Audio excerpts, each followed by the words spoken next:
Whether your beer is in a bottle, can, or glass, kick back and relax. It's Better on Draft.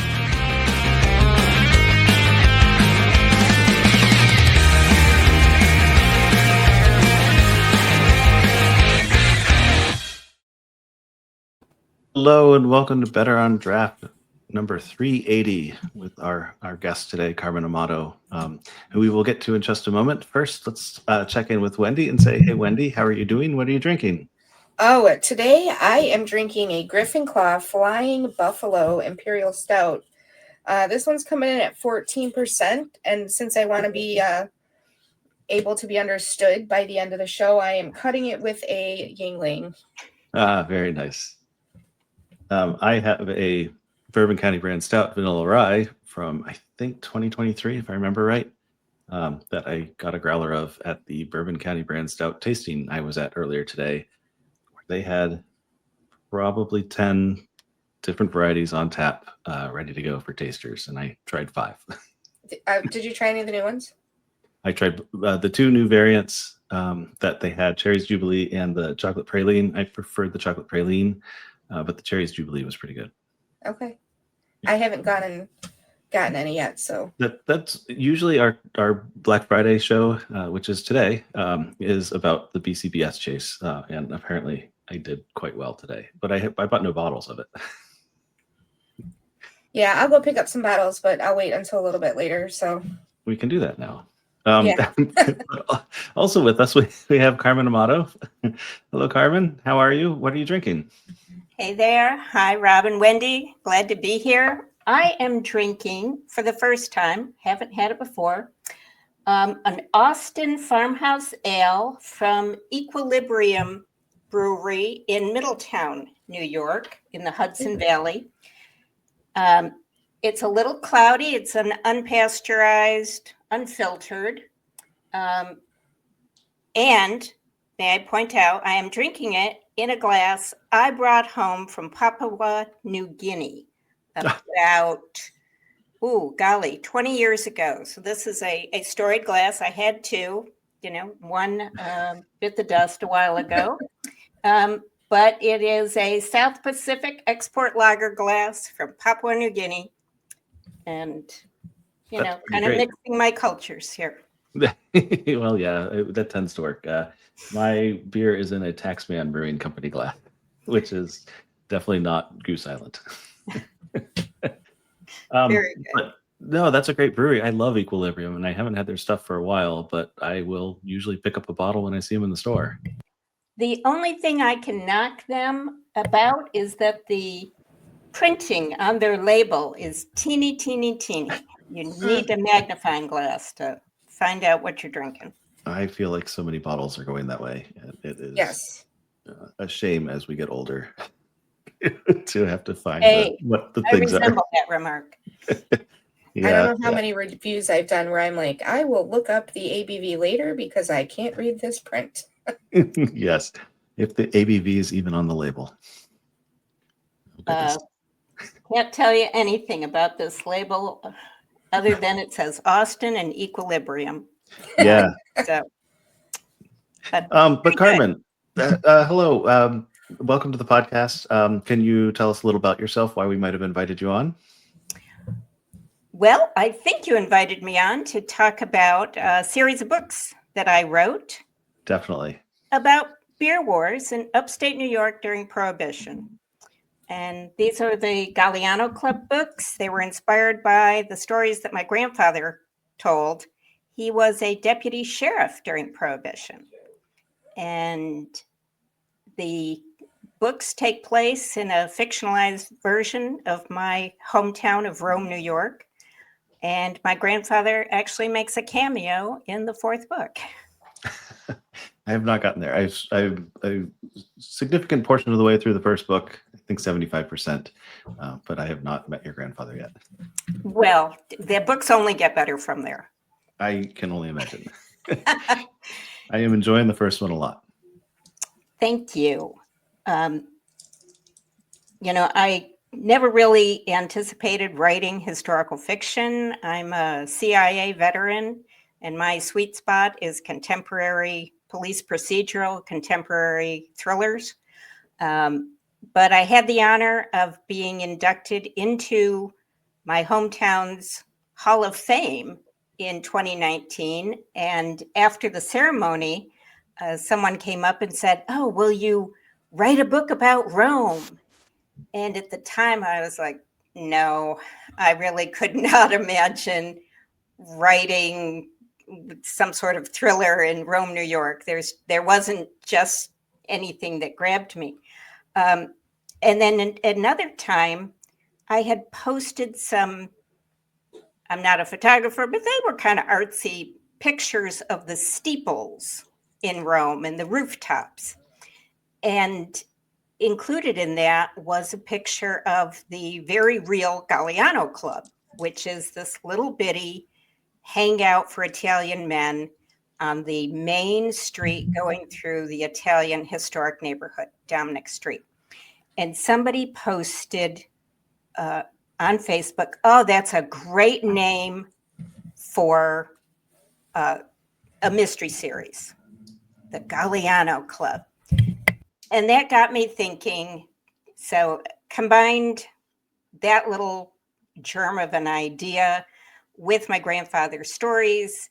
And during the pandemic, when my mom was locked down in upstate New York, I would call her every night. I'm in Tennessee.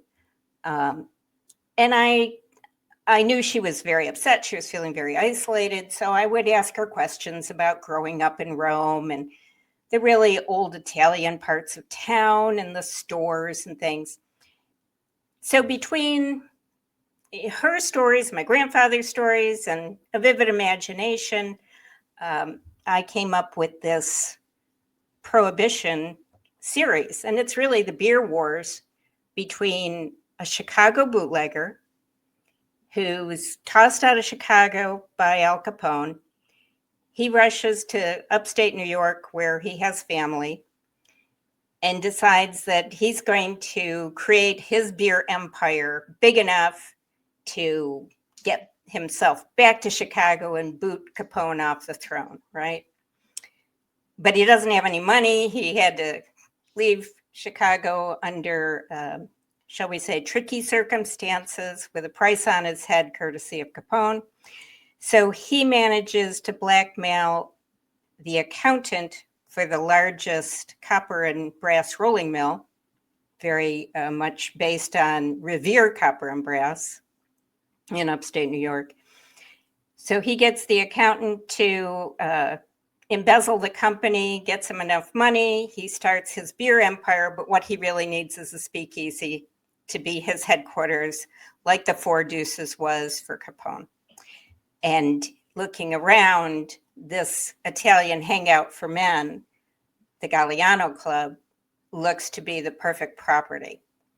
So standing in his way, not letting him get his hands on this luxe property, is Luca Lombardo, a relatively recent Italian immigrant who runs the place on behalf of the owner, who's kind of sliding downhill after the death of his son in the Great War.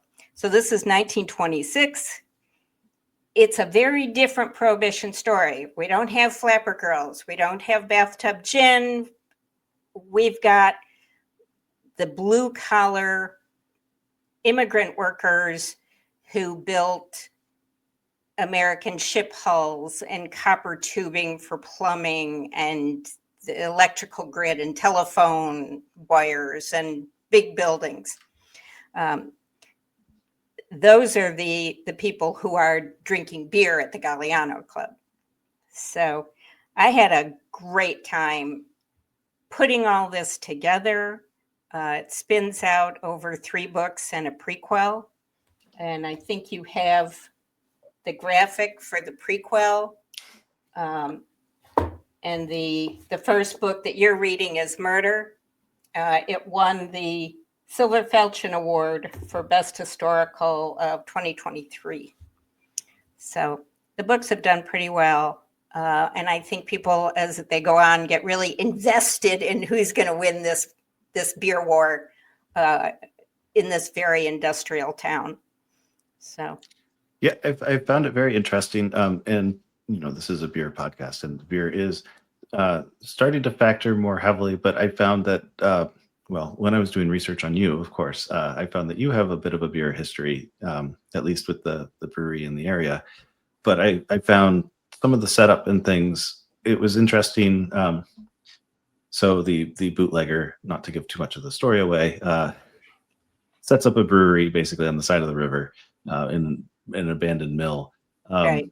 And so I thought, that was, he's got access to clean water. He's able to get equipment there, kind of on the sly.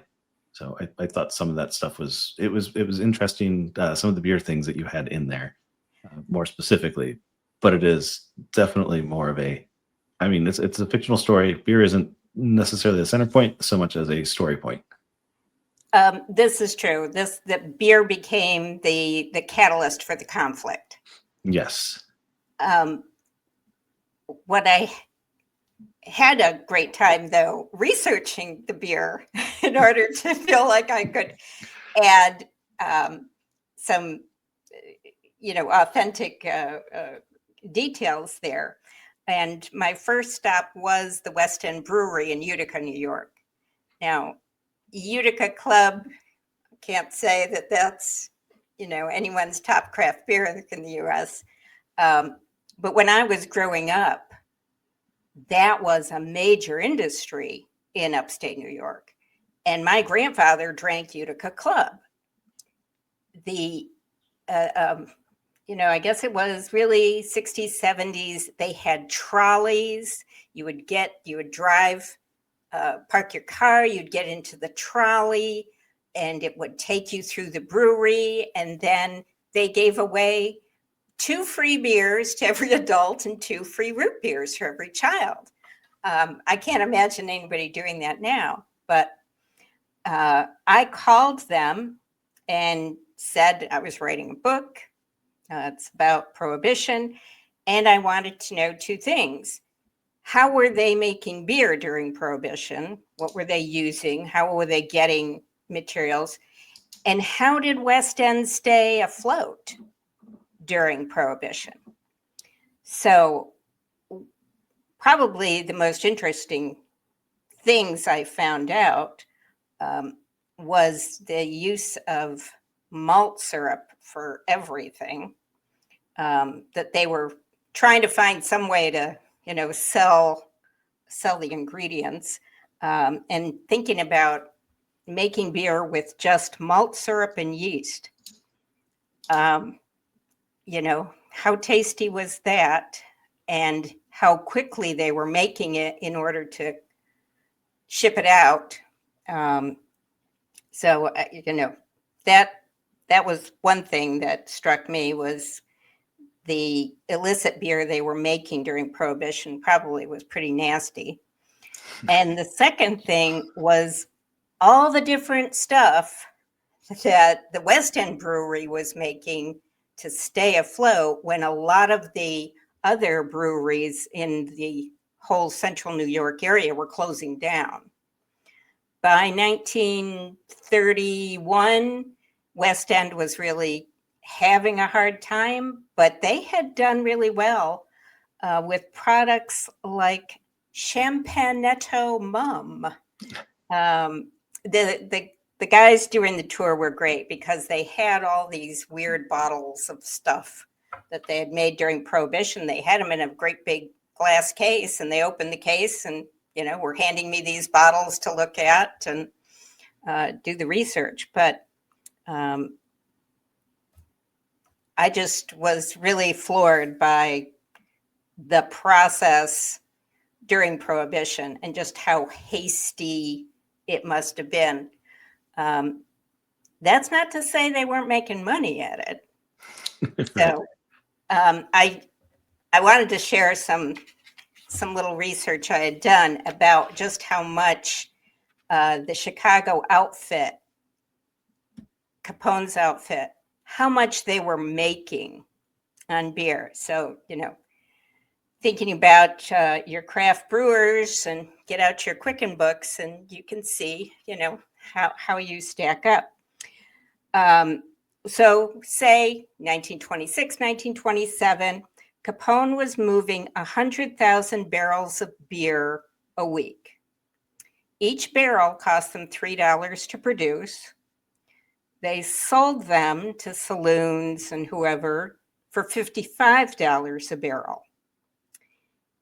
And $20 out of every barrel went to paying bribes to the police and judges and all.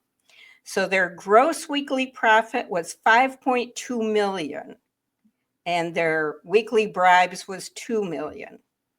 And so the whole Untouchables gang, Elliot Ness and all, their real goal was to dry up the bribes because they were Treasury.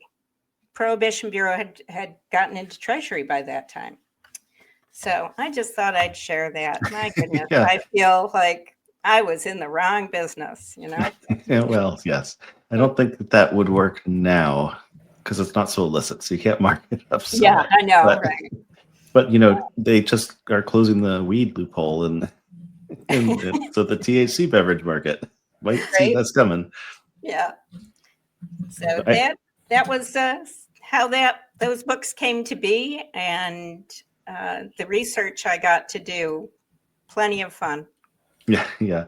I'll give Wendy a chance in just a second. I wanted to point out that the Champanetto Mum was one that I had highlighted in the book because I thought that was a great name. Like it hints at being champagne, but isn't champagne. Right. And Mum's Champagne is, a famous French name that people would have recognized. But it was white grape juice, basically. And they also drink a lot of Rickies.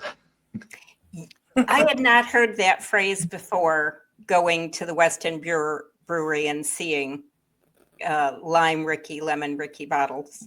Right. And they're basically soda, I guess, now. Right. Yeah. So what I'm hearing is that you didn't really have a whole lot of beer background before you started writing it. This is true.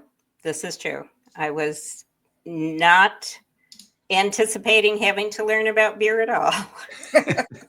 So has it changed your mind? Are you now a beer fan? I wouldn't say I was never not a beer fan. Okay. But probably I know more about how beer is made now than I did before. Because, you can be a fan as a drinker or an enjoyer of beer without necessarily knowing too much about the back end. That is very much true. Yes. So how long did it take to write the series? About 2 years. And I did not write them in sequence. When I first started, I thought I would write one book.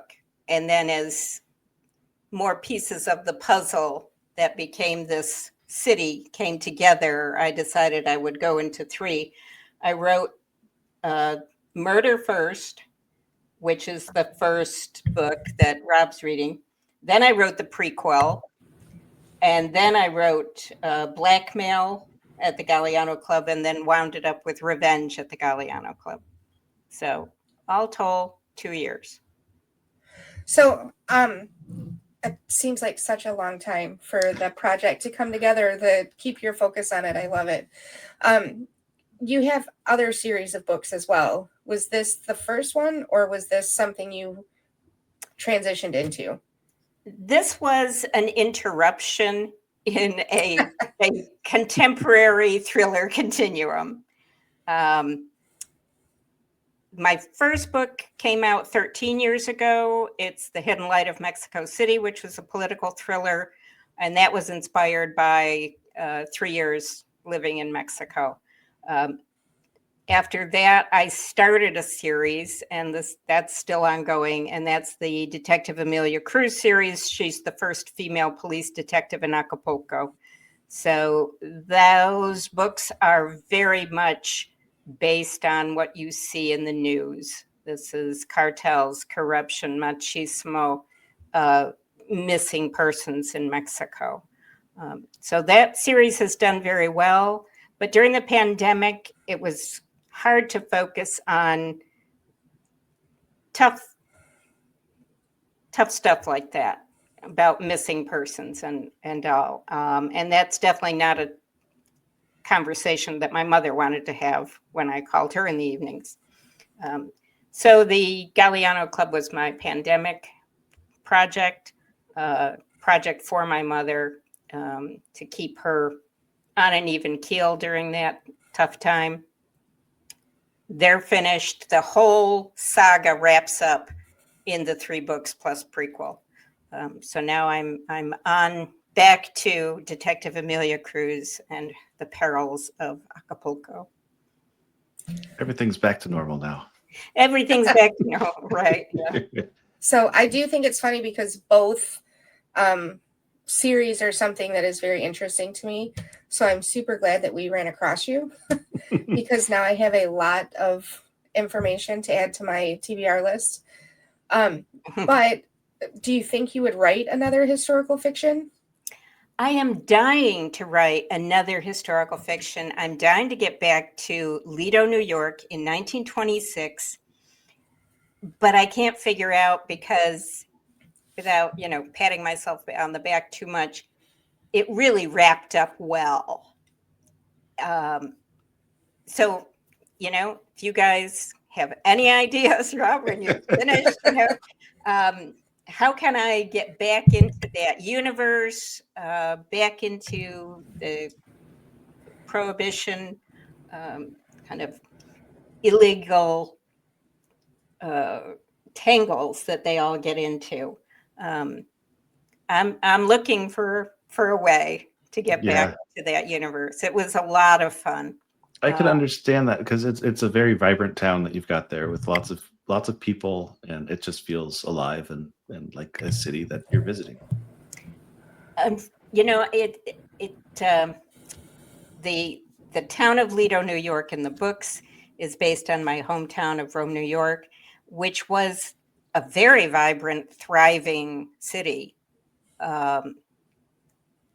throughout most of, say, the 70s and 80s. And then, unfortunately, they made the decision to tear down the downtown area and rebuild the Revolutionary War Fort Stanwix exactly where it had been. So it gutted the whole economic heart of the city.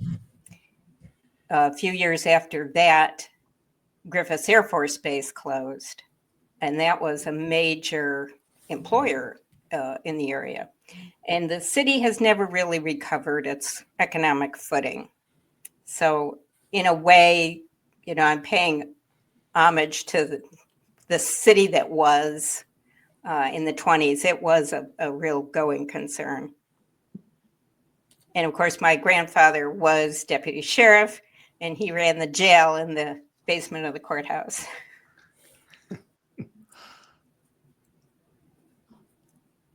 So is there a lot of craft beer around that area still? I would say it's new. New York State changed its law in 2013 that allowed craft beer makers to sell on premises, to serve food on premises. I mean, it just really blew up the craft beer industry there. And I think they're trying to start growing hops in the area, because New York State had been a huge hops farmland. I mean, that was just such a big crop. I actually wrote down that I was doing some research about that. First hops were grown in 1808 there. And then unfortunately by like the turn of the century, the last century, disease had killed the crops, and they've never come back. About 2 years ago, I was in Cazenovia, New York, at the Myers Landing Brewery, and they are starting to regrow. So that was exciting. They're bringing it back, but it's still a small crop right now.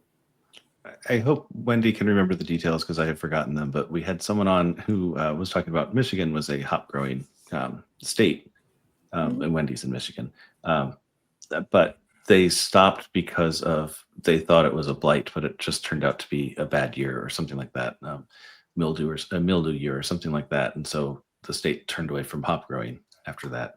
But I guess it's coming back. Yep. So we are most definitely. of I'm sorry. Go ahead, Wendy. Okay. No, go ahead. Most of the hops in the U.S. are grown in the Northwest. Yes. It's like Idaho is a. So no, California is really popular with the hops.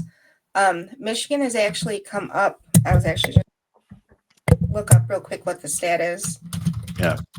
The Northwest hops are pretty famous because there's a lot of hop research that goes on up there in like Oregon and Washington and Idaho and in that area. So yeah, a lot of hops are grown there. They do the big fresh hop harvest. Like I love fresh hop season, which is around September and October. And that's when the hops are harvested. It goes straight into the beers instead of being dried first. And they just the flavors are a little different and it's fun. And the beers don't tend to last long. They don't tend to be large batches.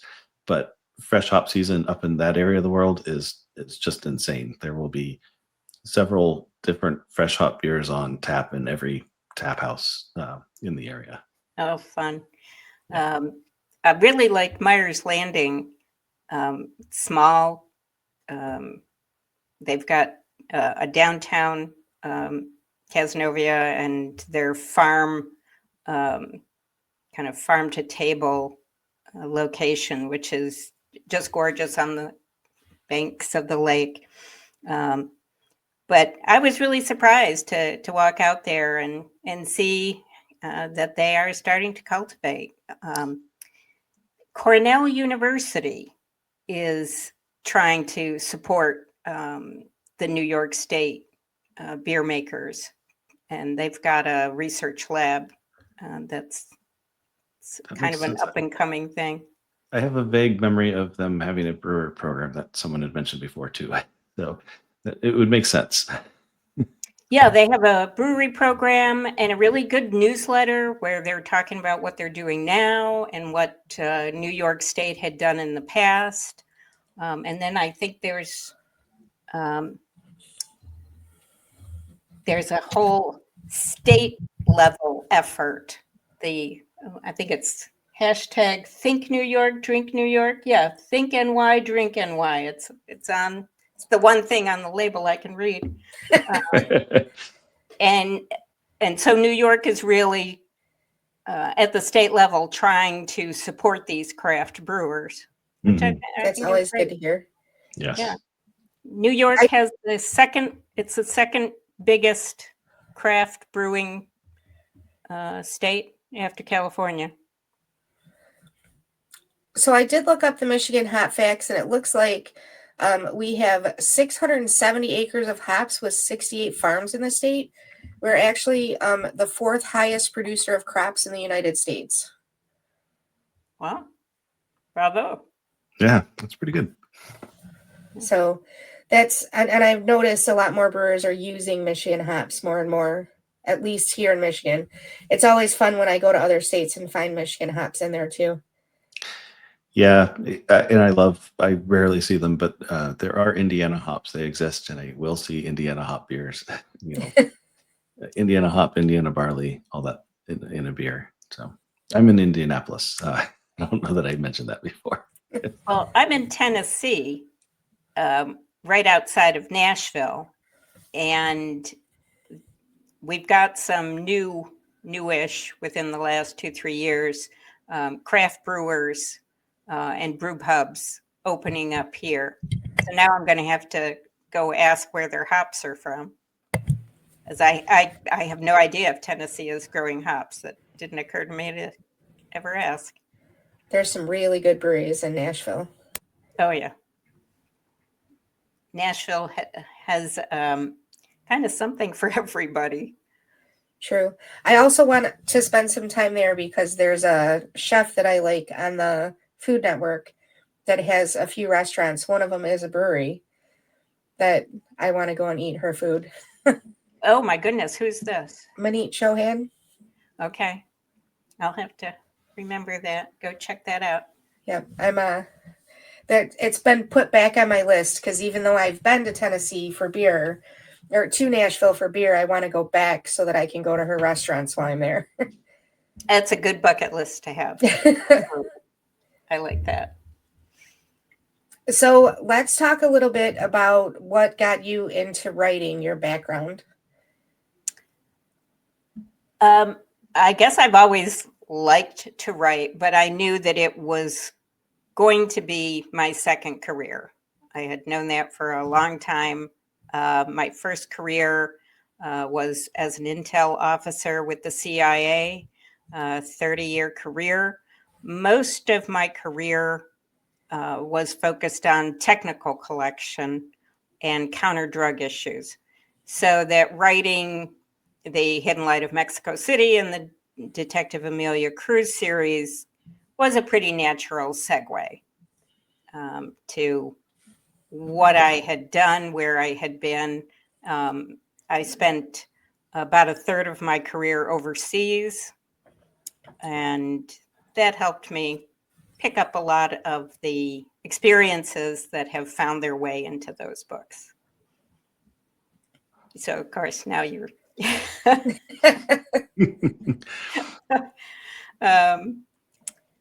I will tell you one. I know you can see over my shoulder. There's a big poster with the cover of The Hidden Light of Mexico City, and that's a political thriller, really born out of what I saw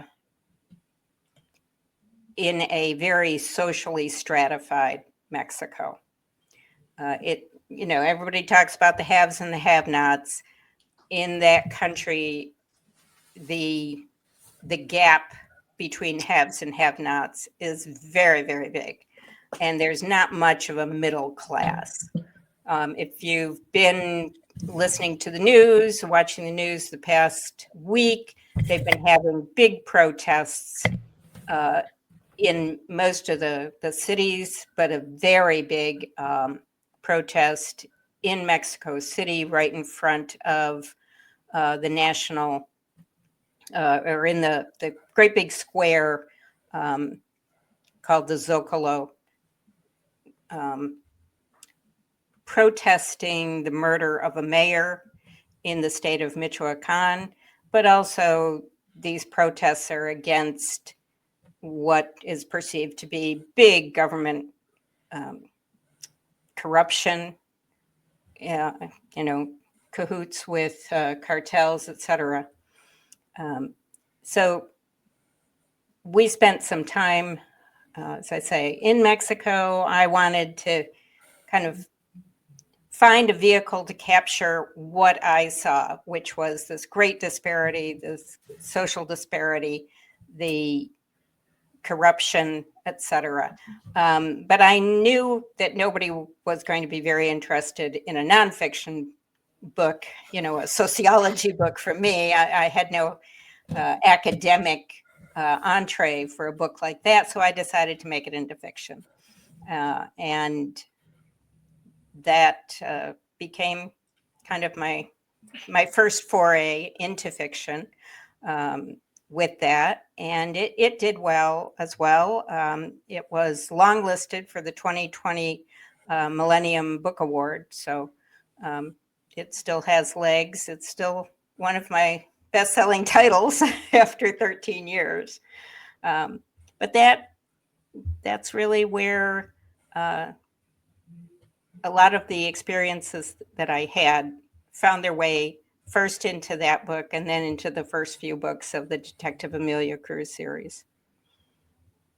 So I'll give you one example. I was in Mexico City at the big Banamex bank, and I had a check to be cashed. And this was a check from a NATO ambassador. written on an embassy, their embassy account. So I'm standing in line, morning in Mexico City, and it's a very long line. It's moving very slowly. And most of the people in line are tradesmen or maids. And folks wear uniforms. If you're a domestic, there is a signature uniform you wear. If you're a nanny, it's pink. If you're a maid, it's gray or navy blue. If you're a painter, you're in whites. Everybody else is wearing like a blue boiler suit if you're doing manual labor. So everybody ahead of me, it's a long line. You know what class they are. You know the work they're involved in. So, I'm just waiting. The line's moving very slowly. So this young man comes in and he is dressed like a gorgeous suit, pages of GQ, big heavy watch, leather shoes, shined up nice, natty haircut. And he looks at the line and he just steps in front of the person who's like 3 from the front. And everybody just sort of shuffles back. And like nobody does anything. Like, hey, buddy, you just cut. We've been waiting here 20 minutes. Get to the back of the line like everybody else. But I was really surprised. Nobody said anything. Well, stupid gringa me goes, huh, or, some sort of huffy noise. And everybody looks at me like, don't you understand the rules? This is how it works. Yeah. And when I got to finally the teller and I hand her the check and it's endorsed, she runs it through this little machine and invalidates the check in both front and back. And she said, the signature doesn't match, and gives me back the check. And I guess I didn't, are you kidding? And I said, what am I supposed to do now? And she gives me the brush off, and I hated this. Come back in 15 minutes, which is basically translates to get out of my face. And there was nothing I could do. But I know if I had not said a word, that banking transaction would have just gone through fine. I didn't know the rules. But I think people are finally tired of those rules, and that's why you're seeing what you're seeing on the news right now. So yes, I put that into The Hidden Light of Mexico City. There is a scene where my protagonist, somebody cuts in front of her and she makes a huffy noise and her check is invalidated at the bank. Aha. Yeah.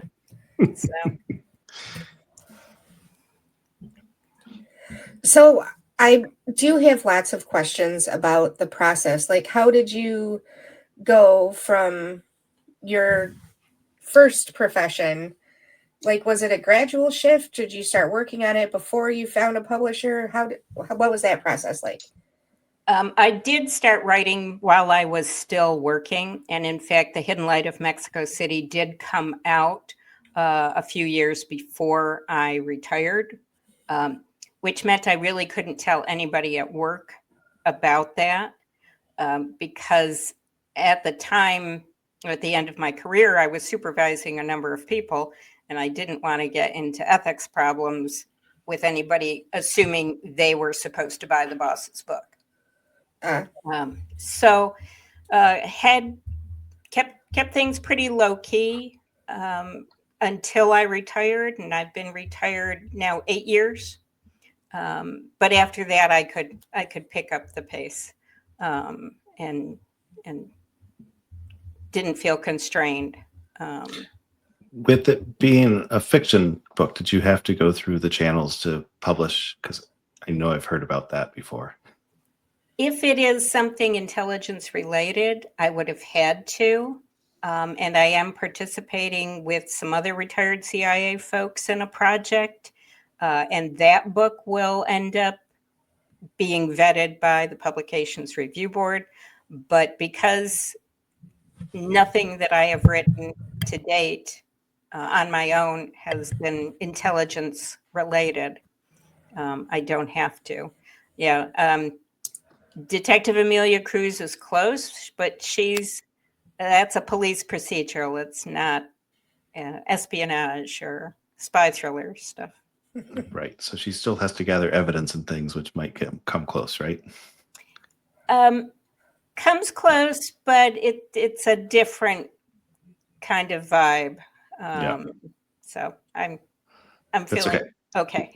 Okay, excellent. Yeah, and we don't need to probe too far. So, and we kind of touched before we went on air about the audiobook, because the audiobook for the Galliano Club just got released. Yes, thank you. Yes, all 4 Galliano Club books are out as audiobooks narrated by James Frummel. He's a fabulous voice actor. It was a blast working with him. And what I loved, he's able to give us all the different accents. 1920s, industrial Milltown. You have people from all over who have come to upstate New York because there were so many mills, so much industry up there. And so you have the Polish contingent and the Italian contingent and the Irishmen. And of course, the chief of police is a very florid Irishman. And James delivers all these voices without going over the top. I want to ask him, and I really should, how he managed one scene, and this is definitely a scene that is taken from my grandfather's stories, when you have Luca Lombardo, the Italian immigrant, Toby Gleason, the Irish rum runner, and Carol Dombrowski, the Polish mill foreman. And they are watching a bootlegger shootout from the relative safety of a cemetery. And they are hiding behind the stones and they are watching, basically, I will give, a teeny spoiler. They're watching the accountant kill a bootlegging accomplice. Well, and then these 3 guys are arguing, what are they going to do with this information? And James nails this dialogue with the Irishman and the Polish accent, the Italian accent. It's just great. And of course, the hiding in the cemetery thing is something that my grandfather was assigned to do as a deputy sheriff. It seems like the bootleggers held a fake funeral and buried their booze in the coffin. And the idea was they were going to come back later to dig it up. And my grandfather was assigned to go to the cemetery, wait for them, and then arrest them. Well, my grandfather did not want to go alone. So he gets his best friend to come with him. His best friend who sold insurance. So maybe not your wingman that you really need in a tight spot. But the 2 men, my grandfather and his buddy Hank, went to the cemetery, and it was a cold night and pitch black, of course, late 1920s, not having a lot of street lights in that area. And they are huddled behind a headstone, and the wind's howling, and fall wind getting under their collar, and it's cold. And they waited for those bootleggers. They waited 10, maybe 15 minutes, and then said the heck with them. If they come for the booze, they're welcome to it. And that was the end of that. It's a foolproof plan by those bootleggers then. Yes. I never heard if they got him or not. But one thing I'm pretty sure you described a scene that is pretty close to where I'm reading right now. Okay. I had a really great time, transposing his stories. But I also did a lot of research, looking up old newspapers of the era and the old Rome Daily Sentinel. And that's where I was really taken with how many news reports there were of people getting caught with stills in their barns. 1926, 1927. That area was still really rural. A lot of dairy farms up there, a lot of small truck farms where people are growing, carrots and turnips and things, for, small grocery stores. And I was just amazed how many were building a still in their barn and then ending up in federal court in Schenectady, New York. I guess that's where they were sending the bootleggers, who were just trying to, have a beer. Right. Yeah. Either for themselves and family, or maybe that $3 to $55 thing. Yes, right. Well, upstate New York, Rome, it's really well positioned because you're midway between a route that goes from the Great Lakes to New York City on the water. So you can go from New York City up the Hudson, connect with the Mohawk, and then you just have a little area overland, and that's where Rome is. It was the portage for the Iroquois to go to the Great Lakes, but they had to carry the canoes across this little bit between the Mohawk and Wood Creek. And that was called the Dio Wayne Step, but that was where Rome is now. So, as far as waterways go and transport, if you made beer there, you could ship it to a lot of places. Yeah, it sounds like you can go west, you can go south, you can get to a bunch of big markets. And then, of course, you had booze coming over from Canada. It's just not that far. Detroit was in a similar situation at the time.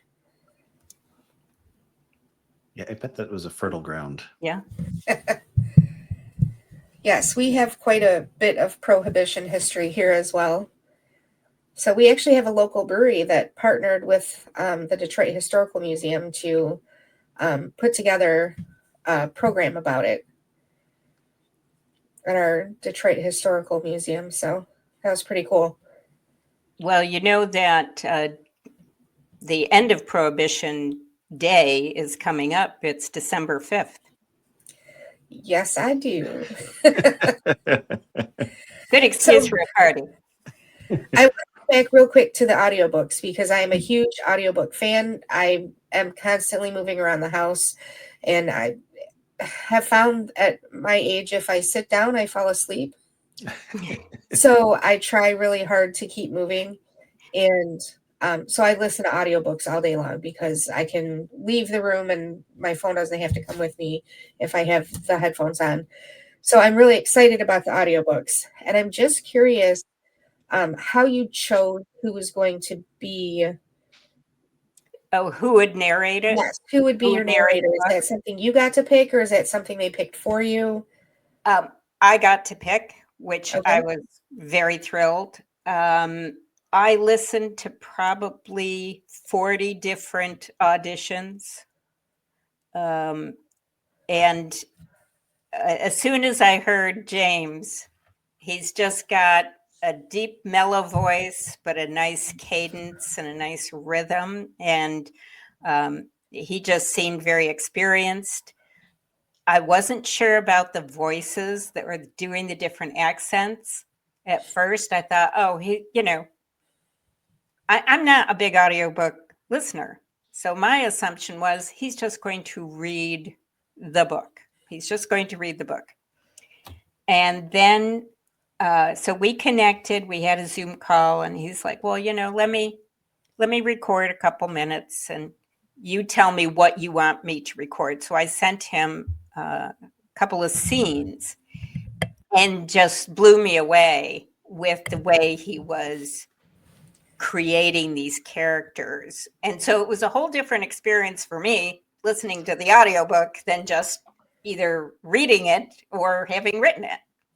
So that's how, he just was head and shoulders above anybody when it came to voicing those characters. I've always wondered that because the narrator can 100% make or break your perception of the book. Like, I've had books that I could not listen to the audiobook, but I liked the book when I read it. Mhm. And I've had other books that the narrator 100% made that book for me. Well, I hope he does that for you. I just, I'm biased. So, Right. But it must have felt good to hear your characters, have Come to voices. life. It was a surprise. And also, I think all authors have this when you're writing, there's a tempo or, certain accents on words or, just a tone or how it's written. And sometimes the narrator is in lockstep with you, and sometimes they put a different spin on it, and you're like, oh yeah, it could have been like that. So it was great. It was a good working relationship, and he was just really, really, really a pro. So I think the polished audiobooks show just what a pro he is as a narrator. That's awesome. I can't wait to listen. I think I'm going to start tonight. I finished my last book in my Libby app today, so I have to read my library books first because I don't want to keep other people waiting. Yes. Well, Rob, if she reads, do you feel like you should have started with the prequel, or it didn't matter? I was going to read in the order they were published because I guess I'm old school like that. I don't know. I'm used to finding series that aren't done, and I sometimes hate it. Like I'm still reading The Song of Ice and Fire, which has been undone for so long. And Patrick Rothfuss, I was so close to going to Stevens Point with my wife to Central Waters is up near there, Central Waters Brewing. But it was still a 2-hour drive one way. So we decided that's just too much for the day before Thanksgiving. So we ended up not going. But anyway, part of the reason I wanted to go up there is because he will go to bookstores and sign his books and leave them in the stores to help them, make more money on selling books. And I would love to pick one up. I will help support a bookstore and an author I like. And so it would have been totally worth it for me. But yeah, he's dragging his feet on his last book in a series. I still recommend it. It's a really good series if you like fantasy. But yeah, so anyway, I tend to read the books in the order they were published, even with prequels and things. But I was tempted to read 0 first. I just happened to load up 1 first in the Kindle app. Well, I didn't anticipate writing a prequel until I was in an antique store and I found a vintage photograph of this young man wearing a suit that is clearly too big for him and sitting on a bench very stiffly, just very, very handsome young man. And it was an old photograph. And it's a big photograph too. It's probably 18 inches tall, and it's oval and a domed frame, and they wanted $35 for it. And it was like, oh my gosh, this is my protagonist, Luca Lombardo, at maybe 18, 19 years old, just swimming in this suit in the 20s. And so, it's like, okay, I have to have this.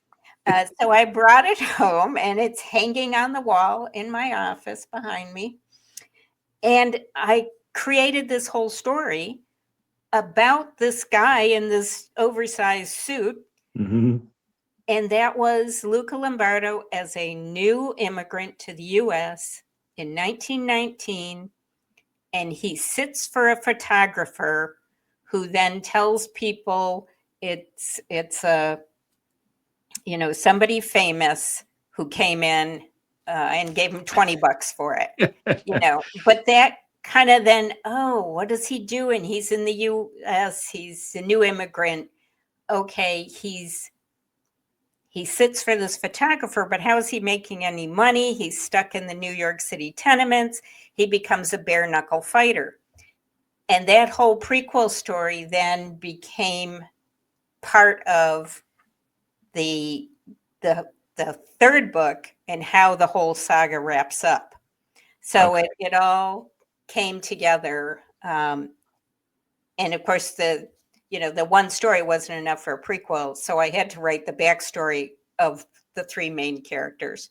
So you find out how Benny Rotolo, the bootlegger, ended up working for Jaime Weiss on the North Side Gang, and how come Al Capone kicked him out of Chicago.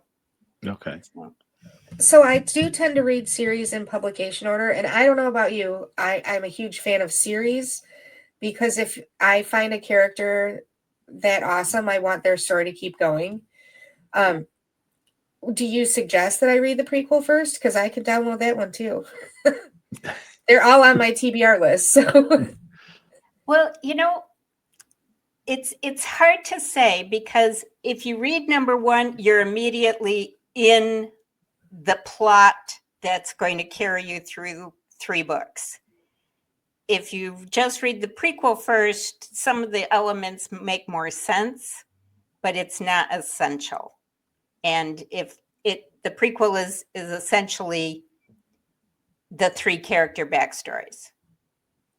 So I'm going to be very annoying and say it's up to you. You're right. If you want to know the backstories, Both ways are want to okay. get into the plot and into the beer war that is going to unfold over 3 books, then start with number 1, Murder. I always find the prequels when they come out as like added content, you know. Yes. Yeah. Like that's the bonus material because you just didn't want to let that character go. Yes, that's a good way to put it. Yes, just a little bit more about those characters. Those issues that they deal with in the prequel are alluded to through the 3 main books, but you don't have to know that much about those events. Yeah. Similarly, I like anthologies where the authors have short stories, you know, set in their whatever world they've built in the prequel or in the anthology, where it's basically a standalone story. Maybe the characters have some slight amount of development, but it's fun if you know the characters. It's even fun if you don't. Right. Yes. But as I say, I would love to revisit the Galliano Club universe, but I just don't have that germ yet. Yeah, maybe an anthology, idea. especially the anthologies that have themes of stuff. I've been reading Unfettered, which I think is an older anthology and was started by an author because I want to say his mother, someone close to him, got terminal cancer and huge bills, and so the book came about to help pay those bills. And tons of fantasy and sci-fi authors, you know, donated either short stories that they had sitting on the shelf that they couldn't publish elsewhere, or wrote something for it. But that one was unthemed, which I also thought was interesting. But then some of them are themed out there that have ideas, and that I sometimes structure helps to build stories. And sometimes, you know, Yes. the wide open skies help to build stories. I don't know. Well, I forgot to show you guys, but as part of the promotion, when the books first came out, we did beer coasters. The Oh, very nice. beer coasters. And so that's the the architecture of the Galliano Club with its 2 doors, the dance studio on top, and the big plate glass window.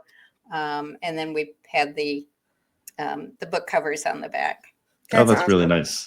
nice. I still have a bunch of them. Made a big mistake. I made little packets of beer coasters for the big Boucher Con mystery conference 2 years ago. And I don't know what I was thinking about, but I put glitter in the packages. So that was probably not the best idea I ever had. I'm okay with it, but I would have taken one anyways. I would have. That's a really nice coaster. I collect beer coasters. I will be happy to send you guys both some Galliano Club beer coasters to say thanks. Actually, so we are at 1 hour, which in our show is usually an hour. Well, we say it's an hour, but we go over so often. It's always because of good conversations, though. But we're going to start wrapping this up, and our last questions are usually less about beer. It's kind of funny. We mostly talked about writing and stories, but so we'll go with something a little different. And I am going to start with tell us about your furla. Oh, my furla bag? Yes, I admit to being a recovering handbag addict and have been lucky enough to make a couple of trips to Italy. And my signature bag that's in all the pictures on my website, it's a black leather tote. It's now a vintage tote, which tells you I've had it for a while.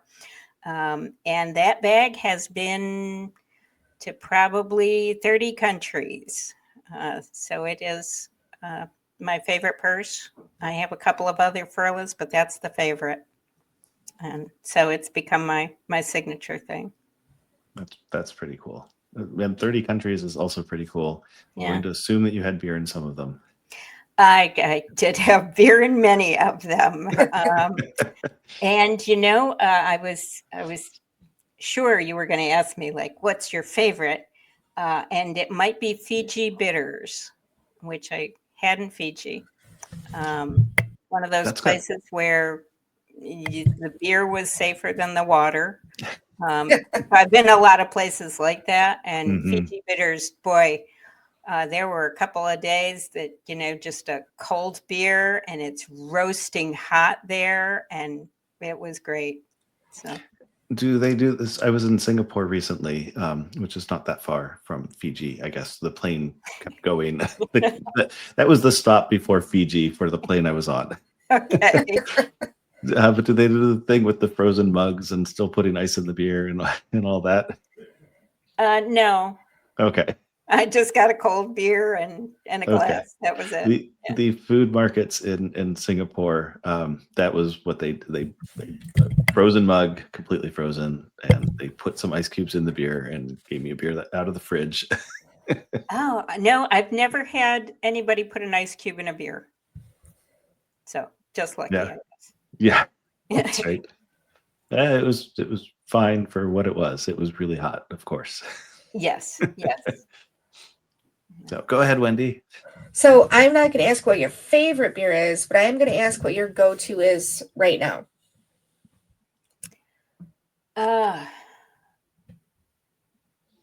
Boy, because there are a couple of different Tennessee beers that we've tried. I can't say any of them have become my go-to.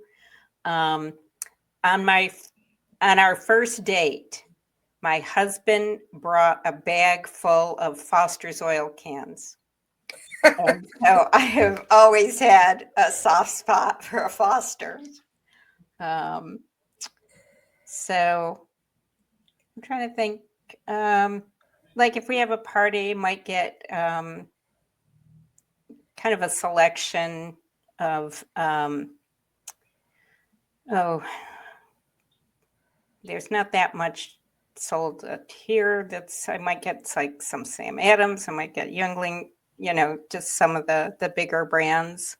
But I have to say, this Austin Farmhouse Ale is pretty good.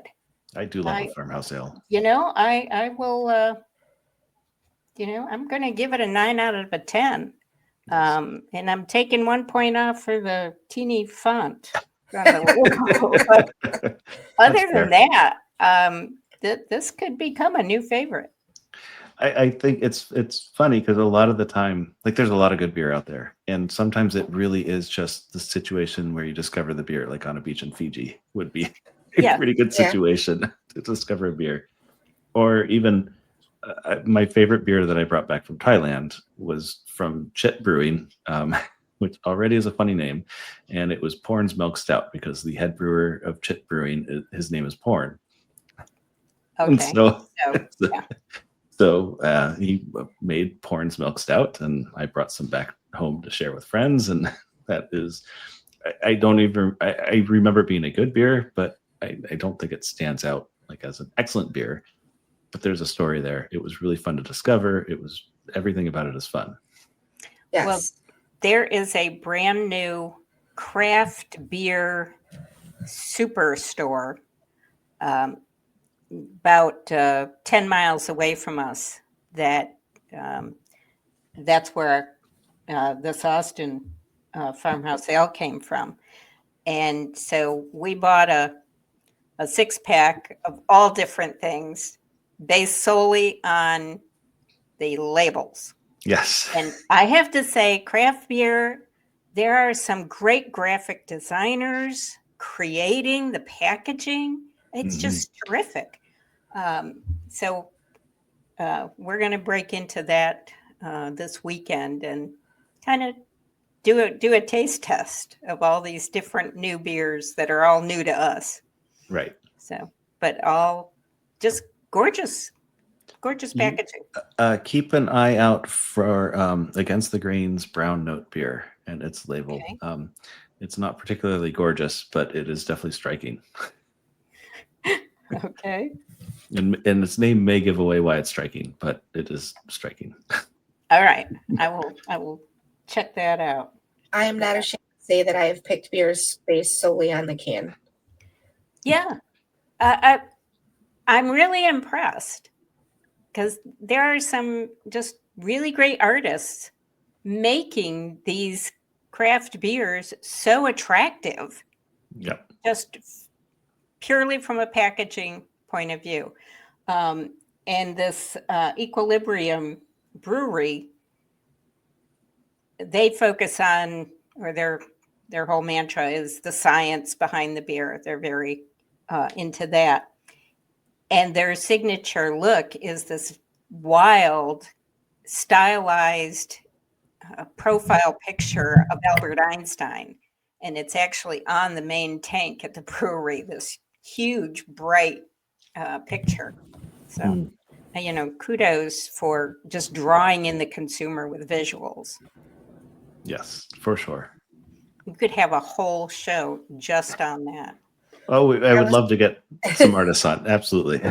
Yeah, I just really impressed. I guess I never realized, being an author, I was going to get so involved in the design and the branding and things like that of the books, of any books, or the website, or how your Instagram looks. So beer really is a teaching situation when it comes to the looks too. Carmen, we are going to start wrapping up. It has been absolutely wonderful. Do you have anything coming up, any signings, any books coming out that you want to plug? Anything happening? The audiobooks are out. Anything else? The audiobooks are out for the Galliano Club. The newest audiobook for the Detective Amelia Cruz series is also out, Pacific Reaper, which is narrated by Leanne Maxon. And the next book I'll be putting out should be out in the mid 2026 timeframe, and that will be the Detective Amelia Cruz number 10, Dragon Cartel. So in the meantime, I hope folks do listen to those audiobooks. That's the newest thing I have, and I'm so excited to share them. Excellent. Well, Wendy will. I can't wait. That's I'm one excited. for sure. I'm literally going to start tonight. Wendy, do you have anything coming up that you want to plug? I do not. My parents are driving away tomorrow. So I have 4 months of hanging out with my grandma to look forward to right now. Right. So I'm ready to hunker down for the winter, man. Yeah, maybe we can find something to do. You guys start a podcast. Yeah. Speaking of hunkering down, we have 4 to 7 inches of snow coming into Indianapolis, which might be our annual snowfall. It's something like that. Yeah. So I'm not looking forward to that. Yeah, they're trying to get out of here before the snowstorm hits because their first stop is only like 4 or 5 hours away, just outside of Kalamazoo here in Michigan. So, because they are going to take Route 66 to Texas. They may want to get south faster. Yeah, that's what I said, but they're working on it. They're going to try and slow play it, but yeah, they said they have 3 days just outside of Chicago that they're like, we might not stay 3 days depending on how cold it gets. My parents live in their RV. Okay.